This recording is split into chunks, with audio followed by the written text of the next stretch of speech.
Bonsoir tout le monde, j'espère que vous allez bien, j'espère que vous vous portez bien. Je vais vous parler d'une histoire dramatique dont on essaye encore une fois de casser les enjeux ou les dessous. Voilà. Il y a eu un drame qui a eu lieu dans l'extrême sud du pays. Le 19 juillet dernier, ce drame s'est déroulé. Et ce jour-là, 34 Algériennes et Algériens sont morts lors d'un accident de la route, un accident de circulation. 34 personnes qui meurent d'un coup, lors d'un seul accident. Et un seul accident de la circulation fait 34 morts. C'est un bilan très très lourd, effroyable. C'est l'effroi. Ça s'est passé à Tamanrasset, au niveau d'un village qui s'appelle le village Outoul, qui est situé sur la route nationale, la fameuse route nationale numéro 1, qui relie Alger à Adrar, qui est une ligne des routes les plus longues du monde. Et c'est un bus de voyageurs qui était censé desservir la ligne Adrar-Tamanrasset. Ça s'est passé à 4h du matin, d'après les éléments réunis par nos soins évoqués par les médias algériens, les médias locaux, les sources locales, etc. Et un bus qui transportait ces voyageurs a subi une collision, a percuté violemment un véhicule utilitaire de marque Toyota Hilux qui était surchargé de bidons de jerrycans d'essence et qui roulait en sens inverse. L'accident, le choc a provoqué une explosion, un incendie, une explosion effrayante, et le feu a pris, et les deux véhicules ont pris rapidement feu. Ce drame a choqué le pays. 34 morts d'un coup. Il y a 34 vies qui partent aussi brutalement, aussi subitement. Et c'est vraiment très très violent. C'est rare à travers le monde où on a des accidents de la circulation qui font autant de morts. Pour retrouver de tels bilans, il faut aller en Inde ou dans certains pays de l'Afrique subsaharienne, dans les pays peuplés notamment, où il y a des accidents qui font une quarantaine, une cinquantaine de morts, une centaine de morts par jour. En Algérie, c'est un peu rare. Dans beaucoup de pays à travers le monde, c'est quand même un peu rare. Donc l'accident s'est passé aux 4h du matin, dans la route nationale numéro 1, l'une des routes qui démarre depuis Alger, qui va jusqu'à Tamanrasset. L'accident s'est déroulé sur la route, sur un tronçon routier qui était dans la direction de la commune de Ain Mguel, qui est situé à 20 km de Tamanrasset.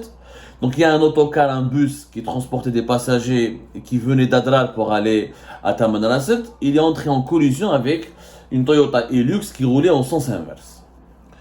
34 morts, et la catastrophe elle est absolue. Le gouvernement a réagi, Abdelmajid Tebboune a présenté ses condoléances, le Premier ministre a présenté ses condoléances, le Walid de Tamanrasset s'est déplacé rapidement sur les lieux, le ministre de la Santé Abdelhak Saihi s'est déplacé sur le lieu. Alors au début on parlait, le bilan définitif, 34 morts et 14 personnes blessées, dont 12 personnes risquent encore de mourir parce qu'ils sont atteintes, ce sont des personnes qui sont atteintes de brûlures graves. 3 victimes en état de choc ont été d'ailleurs évacuées vers le péage de la wilaya de Tamanrasset, et les personnes qui sont atteintes de brûlures très graves ont été transférées vers Alger, notamment l'hôpital des Grands Brûlés, Tazeralta. Le ministre de la Santé, il s'est déplacé sur le lieu avec la ministre de la Solidarité nationale. Des condoléances ont été présentées. Le gouvernement a essayé de réagir. C'est un drame absolu sur lequel, malheureusement, il n'y a eu pas beaucoup de récits, pas beaucoup d'articles, pas beaucoup de... Gouchi, le président du Conseil de la Nation, qui est l'équivalent du Sénat, a présenté aussi ses condoléances. Mais quand même, on ne comprend pas et on n'a pas compris comment est-ce possible. En tout cas, le ministre de la Santé, Abdelhak Saihi, la Solidarité nationale, Kautar Kirikou se sont déplacés. Maintenant, on ne comprend pas. Comment se fait-il qu'à 4h du matin, un véhicule surchargé bondé de jerrycans d'essence roule en sens inverse? C'est quand même anormal. 4h du matin, le calme, même quand on est fatigué, généralement on s'endort au volant, ou là on est mal stationné, mais rouler en sens inverse, pour un véhicule, encore une fois, rempli de jerrycans d'essence, c'est quand même très bizarre. Personne n'a voulu enquêter sur ce drame. Quand même, il s'agit de 34 morts. Une information nous est parvenue, il y a quand même le parquet général de la wilaya de Tamanrasset, le parquet général de la cour de justice de la wilaya de Tamanrasset, il a ordonné une enquête, le jour même, 19 juillet, il a ordonné l'ouverture d'une enquête sur l'accident mortel qui est survenu mercredi matin. Et ils ont fait une communiqué conformément aux dispositions de l'article 11 du Code de procédure pénale, le parquet général près la cour de Tamanrasset informe l'opinion publique qu'en date du 19 juillet 2023, un accident mortel s'est produit dans la localité d'Otoul, à 20 km de Tamanrasset, suite à une collision suivie d'un incendie entre un bus de transport de voyageurs desservant la ligne Ada-Tamanrasset et un véhicule utilitaire chargé de carburant circulant au sens inverse. Une enquête judiciaire a été ouverte. Quand même, c'est pas des chiens. Ils n'ont pas de, ce ne sont pas des franco-algériens, ce sont des Algériens, des habitants du sud de Tamanrasset. Ils n'ont que les papiers algériens, ils n'ont pas les papiers français. C'est pas Naël ou les Algériens, parce que quand un Algérien, si c'était un accident qui a fait des morts en France, où des Algériens seraient morts, ou là, des Français d'origine algérienne, ou là, des franco-algériens étaient morts, ah, vous allez voir, tous les médias en parlent, le gouvernement en parle, la France serait attaquée, pourquoi, qu'est-ce qui se passe, les Algériens en France souffrent, les Algériens en souffrent, sont victimes de racisme, les Algériens sont victimes de tout en France, mais les Algériens d'Algérie, personne ne parle d'eux. 34 morts, Yanes, Finhar, des femmes, des personnes âgées, des mineurs, des familles entières ont été décimées. À 4 heures du matin, on a un laps de temps hyper court, 34 morts. C'est le bilan d'un attentat criminel, c'est une attaque. En Ukraine, il y a des attaques menées par la Russie en Ukraine qui ne font pas 34 morts en une journée. Et là, on a essayé de comprendre. Et je mets dans le sud du pays, dans les wilayas du sud, notamment dans les wilayas frontalières, des véhicules utilitaires, notamment de la marque Toyota, quand ils sont chargés de carburant, cela signifie que ce sont des véhicules de trafiquants d'essence. Des citoyens lambda le sud n'ont pas des Toyota, parce que c'est des voitures très très chères et inaccessibles aux familles les plus modestes. Les habitants de Tamanrasset, comme ceux d'Adrar, comme ceux de Ilizi, ou de Tindouf ou de Béchar, les grandes wilayas du sud du pays, n'ont pas les moyens d'avoir des 4x4. Les 4x4 Toyota coûtent hyper cher et les utiliser régulièrement, et ceux et celles qui les utilisent, notamment ceux, très peu de femmes dans les réseaux de trafic et de contrebande, ce sont les réseaux de contrebande qui les utilisent essentiellement. Il y a quelques agences touristiques qui les utilisent, effectivement, pour les grands circuits touristiques, mais en été, en juillet, il n'y a pas de la saison touristique, ne commence pas en juillet, parce qu'il fait hyper chaud, les conditions sont inhospitalières. Quand ces véhicules utilitaires sont chargés de carburant, l'indice suffit à lui-même pour conclure que c'est un trafiquant d'essence. Moi, je me suis rapproché, nous avons commencé une enquête à Algérie Park, on s'est rapproché de certaines sources locales, nous avons identifié quelques sources locales, et nous avons identifié quelques sources oculaires parce que c'était 4 heures du matin, les habitants de ce village d'Otoul, et qui nous ont confirmé que le propriétaire, le conducteur de la Toyota Hilux, qui a percuté violemment le bus, les passagers, les infortunés passagers, était effectivement un trafiquant d'essence. Un trafiquant d'essence. C'est-à-dire, il fait de la contrebande de carburant.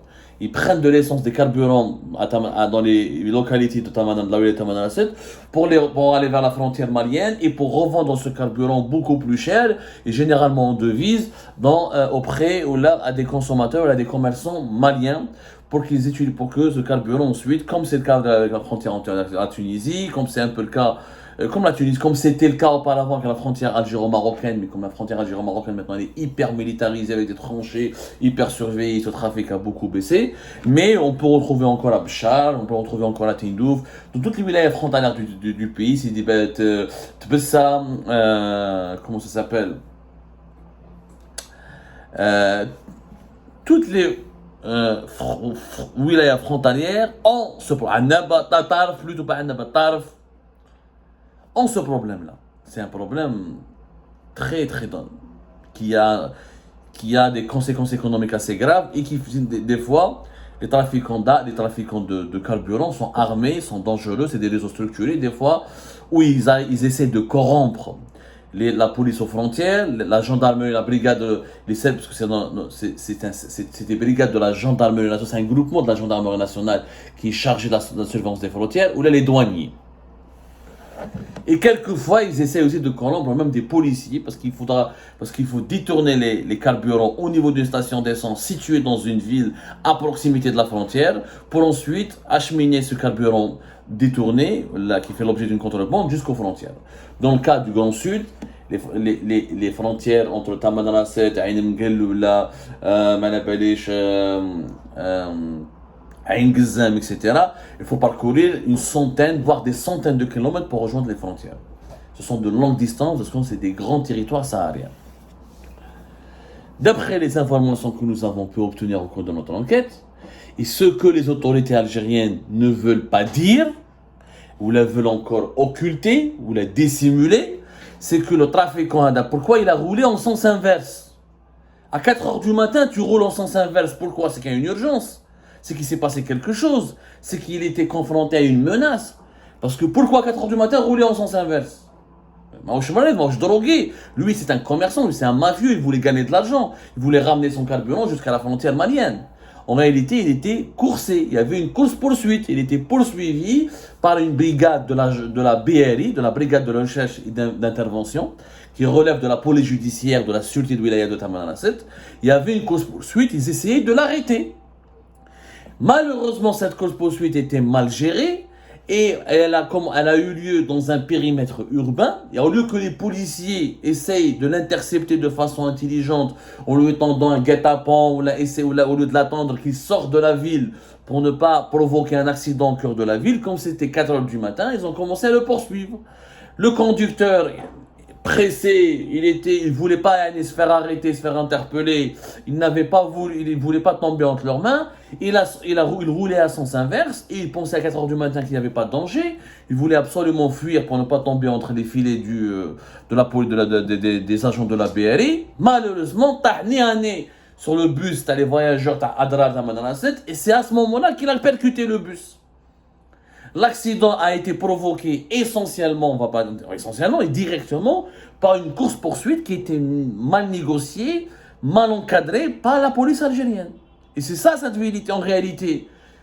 Je ne sais pas si je peux dire que c'est une bavure policière, parce que les policiers n'ont pas souhaité. Je ne pense pas que l'unité de la BRI, de la sûreté de wilaya de Tamanrasset, qui a poursuivi ce véhicule utilitaire de ce trafiquant de carburant, je ne pense pas qu'elle voulait l'emmener ou elle voulait provoquer cet accident. Je n'oserais pas dire ça. Certainement, il voulait juste l'arrêter et l'interpeller. Mais en réalité, c'est cette course-poursuite qui a provoqué l'accident. Pourquoi on ne raconte pas cette vérité? Parce que si on raconte cette vérité, là, il y a une responsabilité, même si elle est indirecte, on peut dire elle est directe, des policiers de Tamanrasset. Elle a en pleine ville, dans une agglomération urbaine. La course-poursuite, elle a des règles. On ne va pas traquer un voleur ou un criminel ou un véhicule suspect en pleine ville comme on le traque en plein désert. Il y aurait pu avoir d'autres moyens, on aurait peut-être pu mobiliser. Pourquoi la police, la BRI n'a pas mobilisé d'autres équipes, d'autres véhicules pour essayer de le bloquer à la sortie de la ville, ou là pour essayer de le repérer, ou là de prendre son identité, de l'arrêter plus tard. Il y a des manières, je suis pas un policier, moi je suis pas un expert des affaires de sécurité. Je ne me permettrai pas de donner des leçons de conduite à nos policiers. Mais j'estime qu'il faut dire la vérité aux Algériennes et aux Algériens.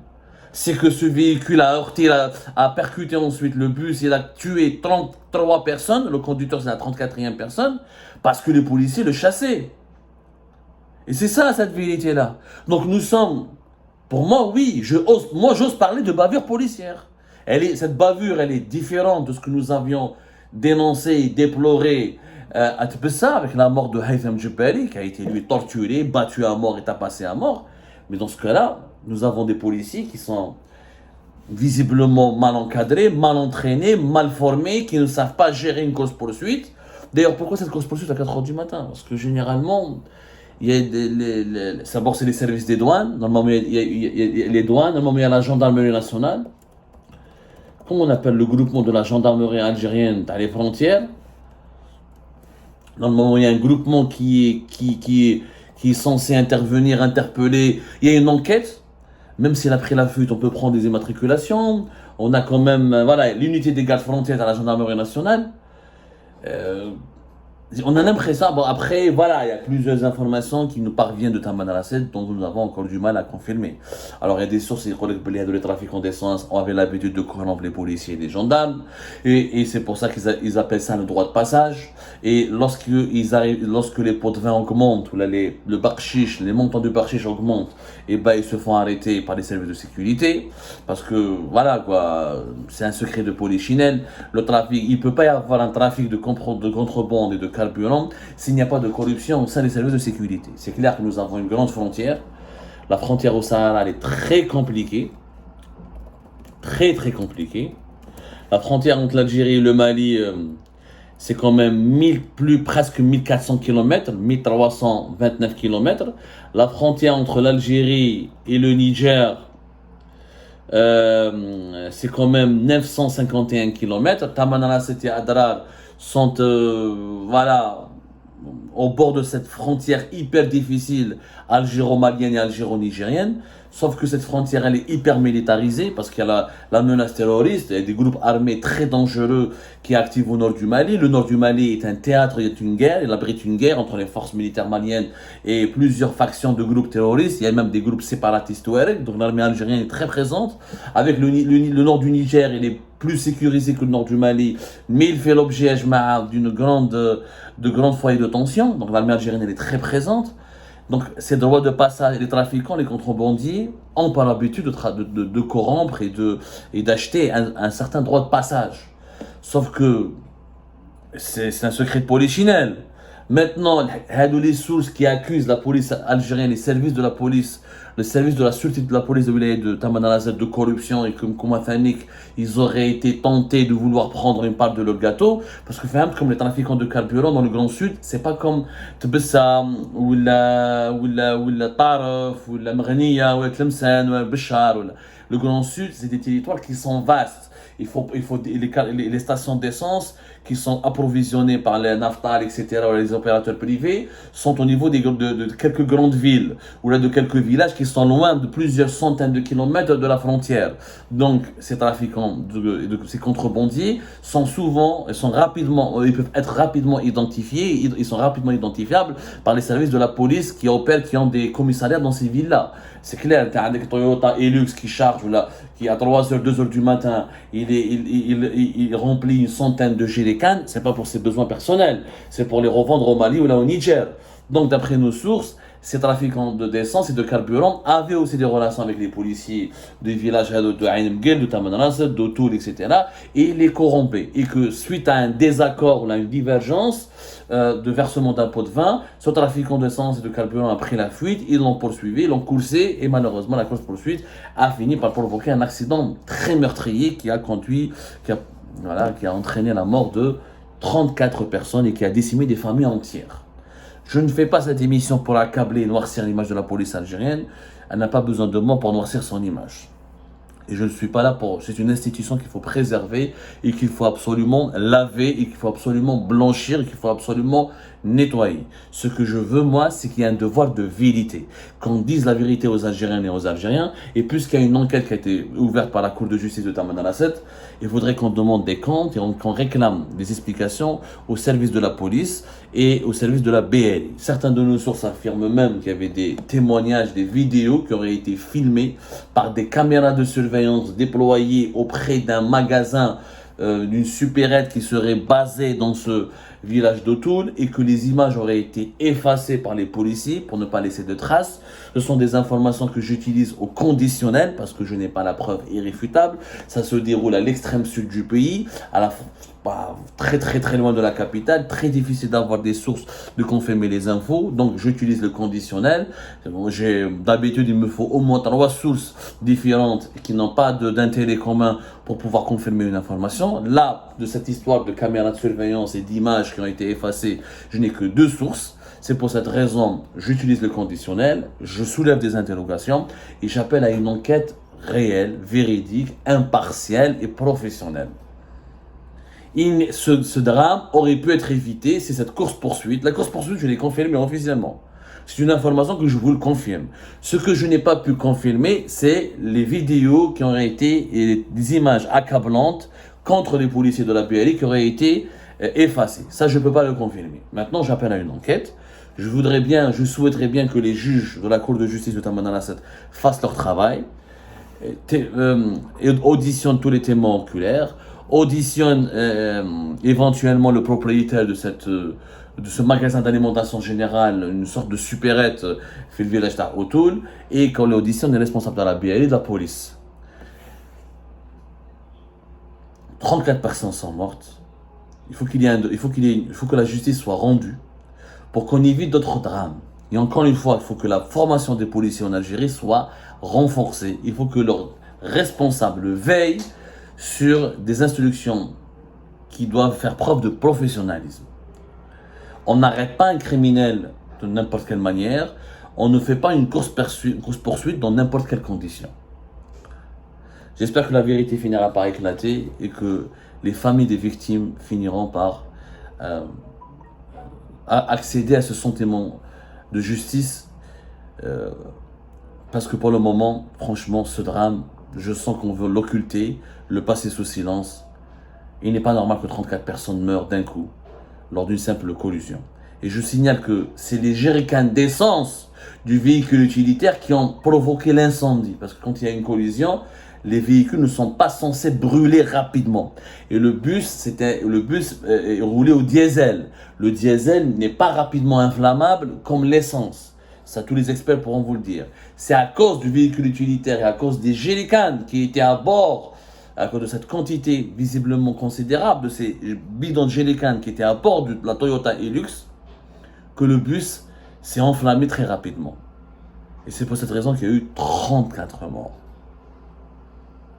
Qui auraient pu avoir la vie sauve, qui auraient pu rejoindre leur famille à Tamanrasset et continuer à savourer la vie, si peut-être la police algérienne avait su comment négocier autrement cette course-poursuite, ou elle avait su comment lutter contre le trafic de carburant, la contrebande, de façon beaucoup plus professionnelle, beaucoup plus rigoureuse.